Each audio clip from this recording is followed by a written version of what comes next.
గర్భం కోసం ట్రై చేస్తున్న ఆడవాళ్ళందరూ ఏ టైంలో కలవాలి అనేది చాలా ఇంపార్టెంట్. ఇది మీరు అర్థం చేసుకోవాలి.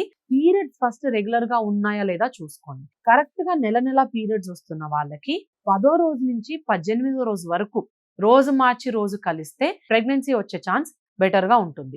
సో పీరియడ్ ఫస్ట్ డే నుంచి కౌంట్ చేసుకోండి ఎప్పుడైనా. అలా చూసుకొని 10వ రోజు ఎప్పుడో వస్తే 10వ రోజు లెక్క చూసుకొని ఆ తర్వాత 8 రోజులు అట్లీస్ట్ రోజు లేదా రోజు మార్చి రోజన్నా కలవండి.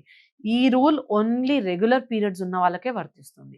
మీలో ఎవరికైనా ఇర్రెగ్యులర్ పీరియడ్స్ ఉంటే, అంటే పీరియడ్స్ నెలకు ముందే వచ్చేయడము, లేదా నెల తర్వాత వారం 10 రోజులు లేట్ రావడము, లేదా 2 నెలలు 3 నెలలు కూడా ఉండే వాళ్ళు ఉంటారు. ఇట్లా ఇర్రెగ్యులర్ పీరియడ్స్ ఉన్న వాళ్ళు మాత్రం డాక్టర్ని సంప్రదించాల్సిందే.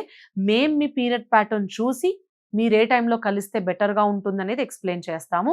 లేదా ర్యాండమ్‌గా కొందరికి ఒకసారి ఎర్లీగా వచ్చి, ఒకసారి లేట్ వచ్చి, ఇలా ఉన్న వాళ్ళకి అసలు ప్యాటర్నే ఉండదు కాబట్టి మోస్ట్ ఆఫెన్ ఇలాంటి వాళ్ళకి ట్రీట్మెంట్స్ అవసరం పడతాయి. సో స్కాన్‌లో మేము చూస్తామనమాట. అండం ఎప్పుడు విడుదలవుతుందనేది. ఆ టైంలో మీరు కలవాలి అని చెప్తాము. సో ర్యాండమ్‌గా ఎప్పుడు పడితే అప్పుడు కలిసినా ఎఫెక్ట్ ఎక్కువగా ఉండదు. సో మీరు కరెక్ట్‌గా మిడ్ సైకిల్ అంటే పీరియడ్‌కి మధ్యలో మిడ్ సైకిల్‌లో అండం విడుదలవుతుంది కాబట్టి 10వ రోజు నుంచి 18వ రోజులో కలవండి. ఈ టైంలో కలిసిన వాళ్ళకి వితిన్ 3-6 మంత్సే majority of the times 70-80% pregnancies చూస్తాము. అలా అవ్వని వాళ్ళు ఇంకేమన్నా ప్రాబ్లమ్స్ ఉన్నాయా అనే ఎవాల్యుయేషన్ కోసం డాక్టర్ దగ్గరికి రావాల్సి ఉంటుంది. సో ప్రెగ్నెన్సీ ప్లాన్ చేసుకోవడానికి సరైన వయస్సు బయోలాజికల్‌గా చూస్తే, అంటే ఆడవాళ్ళ హెల్త్‌ని బట్టి చూస్తే సరైన ఏజ్ 20-25. బట్ చదువులతో, కెరియర్స్‌తో ఈ వయసు కుదరదు కాబట్టి అట్‌లీస్ట్ 25-30 వరకన్నా ట్రై చేయమని చెప్తాము.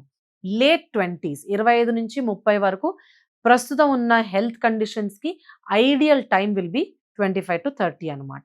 30 దాటంగానే ఏమవుతుందంటే ఏజ్ పెరగడంతో ఎగ్ రిజర్వ్ తగ్గుతూ వస్తుంది. అండం రిజర్వ్ అనమాట. ఎగ్ క్వాలిటీ, అండం క్వాలిటీ కూడా తగ్గుతూ వస్తుంది. సో ప్రెగ్నెంట్ అవ్వడానికి 30 దాటిన తర్వాత ఇంకా ఎక్కువ టైం పడుతుందనమాట. ఏ హెల్త్ ఇష్యూ లేకపోయినా, ఏ హార్మోనల్ ఇష్యూ లేకపోయినా కూడా యూజువల్లీ టైం ఎక్కువగా పడుతుంది. ఇంకా రాను రాను 35 వచ్చే కొద్దీ ఇంకా ఎక్కువనే ప్రాబ్లమాటిక్‌గా అయిపోతుంది. ఆ ఏజ్ వాళ్ళకి ఇంకా ట్రీట్మెంట్సే అవసరం పడుతుంది. సో వీలైనంత వరకు 20-25 లేదా మెజారిటీ ఆఫ్ యూ 25-30. 30 దాటింది అంటే ఒక 6 నెలలు 1 ఇయర్ ట్రై చేయండి. అవ్వలేదు అంటే మాత్రం ఎర్లీ 30స్‌లోనే వెంటనే వచ్చేసేయండి డాక్టర్స్ దగ్గరికి.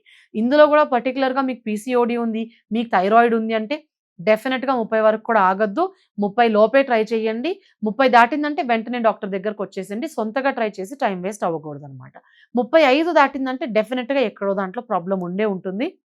అండం క్వాలిటీలోనో, అండం విడుదలలోనో, ఇర్రెగ్యులర్ పీరియడ్స్‌లోనో ఎక్కడో దగ్గర ఇష్యూ స్టార్ట్ అవుతుంది 35 అయితే. అప్పుడు ప్రెగ్నెన్సీ లేట్‌గా పెళ్లయ్యి వెంటనే వచ్చేసేయండి.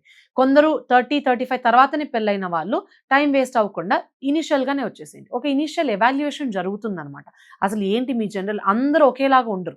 అందరికీ ఒకే రకమైన హార్మోన్ ప్యాటర్న్ ఉండదు. కొందరికి హార్మోనల్ ఇష్యూస్ ఉంటాయి. కొందరికి వెయిట్ ఇష్యూస్ ఉంటాయి.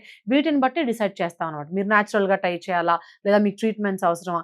కొందరు 35 దాటి వెరీ ఒబీస్ ఉండి సివియర్ ప్రాబ్లమ్స్ పీసీఓడీ అన్‌కంట్రోల్డ్ ఉన్న వాళ్ళకి స్ట్రెయిట్ అవే ఐవీఎఫ్ సిట్యుయేషన్ కూడా ఉంటుంది కొందరికి. సో ఇవన్నీ ఈచ్ ఇండివిడ్యువల్ పర్సన్‌ని బట్టి డిసైడ్ చేస్తాము. వీలైనంత వరకు బేస్ లైన్ రూల్ ఏంటంటే 25-30 మధ్యలోనే ప్రెగ్నెన్సీస్ ప్లాన్ చేసుకోండి. 30 దాటిన వాళ్ళు ఏ హెల్త్ ఇష్యూ లేని వాళ్ళు ఒక 6 నెలలు ట్రై చేసి అవ్వలేదంటే రండి. ఏదైనా హెల్త్ ఇష్యూ ఉంది అంటే మాత్రం వెంటనే వచ్చేసేయండి 30 దాటంగానే.